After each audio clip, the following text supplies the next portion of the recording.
दोस्तों, आज मैं आपको एक ऐसी डरावनी कहानी सुनाने जा रहा हूं जो आपको अंदर तक हिला देगी। यह कहानी एक ऐसे जोड़े की है जिन्होंने एक तांत्रिक का अपमान किया और फिर उनके जीवन में जो हुआ वह किसी बुरे सपने से कम नहीं था।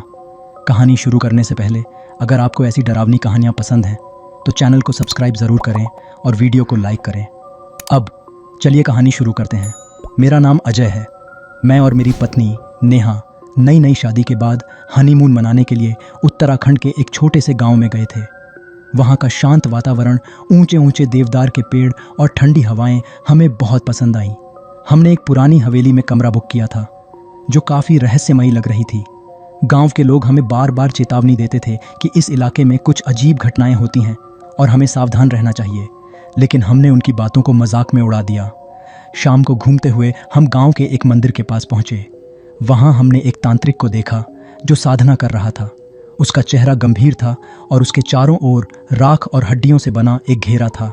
गांव वाले उसका बहुत सम्मान करते थे, लेकिन हमें यह सब अंधविश्वास लगा। नेहा को मजाक करने की आदत थी। उसने हंसते हुए कहा, यह सब ढोंग है, देखना ये बाबा अभी हमसे पैसे मांगने आएगा।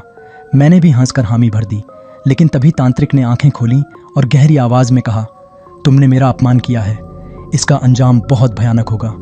हमें लगा कि वह हमें डराने की कोशिश कर रहा है, इसलिए हम हंसते हुए वहां से चले गए। लेकिन हमें नहीं पता था कि हमने अपने भाग्य को खुद अपने हाथों से बदल दिया था। रात को हवेली में कुछ अजीब होने लगा। हमारी खिड़कियां अपने आप खुलने बंद होने लगीं और फर्श पर किसी के चलने की आवाज़ें आने लगीं। नेहा बहुत डर गई और मुझसे लिपट गई। अचानक कमरे की लाइट्स बुझ गईं और अंधेरा छा गया। तभी हमें एक भयानक परछाई दिखाई दी। उसकी आंखें लाल जल रही थीं और उसके लंबे नाखूनों से खून टपक रहा था। हम चिल्ला पड़े, लेकिन हमारे मुंह से कोई आवाज़ नहीं निकली। नेहा अचानक बेहोश होकर गिर गई और मुझे ऐसा लगा जैसे किसी ने मेरी गर्दन को जकड़ लिया हो। मैं तड़प रहा था, सांस नहीं ले पा रहा था। तभी कानों में वही तांत्रिक की आवाज़ गूंजी, श्राप से बच नहीं सकते। अचानक सब कुछ शांत हो गया। नेहा को होश आया, लेकिन उसकी आंखें बिल्कुल सफ़ेद हो चुकी थीं। वह असामान्य तरीके से हंस रही थी। मुझे समझ नहीं आ रहा था कि मैं क्या करूं। अगली सुबह नेहा बदली बदली लग रही थी। उसकी आंखों में कोई भाव नहीं था और उसका चेहरा नीरस हो गया था। वह कई बार बिना वजह जोर से हंसने लगती। रात होते ही उसका व्यवहार और भी डरावना हो गया। वह अचानक जोर से रोने लगी, फिर हंसने लगी। उसने अपने नाखूनों से अपनी ही त्वचा नोचनी शुरू कर दी। मैं उसे रोकने की कोशिश करता, लेकिन वह मुझसे पराया व्यवहार करने लगी। एक रात मैं उठा तो देखा कि नेहा कमरे के कोने में बैठी किसी से बात कर रही थी, लेकिन वहां कोई नहीं था। कौन है वहां? मैंने डरते हुए पूछा। नेहा ने धीरे से मेरी तरफ देखा और फुसफुसाई, श्राप को कोई नहीं मिटा सकता। एहसास हुआ कि यह सब तांत्रिक के श्राप की वजह से हो रहा था। अगले दिन मैं भागता हुआ उसी मंदिर पहुंचा, लेकिन वहां कोई नहीं था। गांव वालों ने बताया कि वह तांत्रिक कई साल पहले ही मर चुका था। मैं अवाक रह गया। फिर एक बूढ़ी औरत मेरे पास आई और बोली, वह तांत्रिक तभी प्रकट होता है जब कोई उसका अपमान करता है। तुमने बहुत बड़ी गलती कर दी है। मैंने उनसे प्रायश्चित का उपाय पूछा। उन्होंने कहा कि मुझे उसी तांत्रिक की साधना वाली जगह जाकर माफी मांगनी होगी और अनुष्ठान करना होगा। रात के समय मैं हिम्मत करके उस जगह पहुंचा।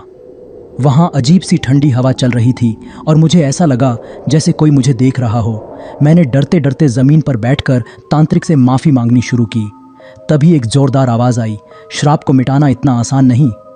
अचानक जमीन हिलने लगी और मुझे लगा जैसे कोई शक्ति मुझे अपनी ओर खींच रही है। मैंने जोर से कहा, मैं अपने किए पर पछता रहा हूँ, कृपया हमें माफ कर दीजिए। कुछ पल बाद सब कुछ शांत हो गया। मैंने महसूस किया कि मेरी पीठ पर किसी ने हाथ रखा। जब मैंने पीछे मुड़कर देखा तो वही तांत्रिक खड़ा था। उसकी आंखों में गहरी चमक थी।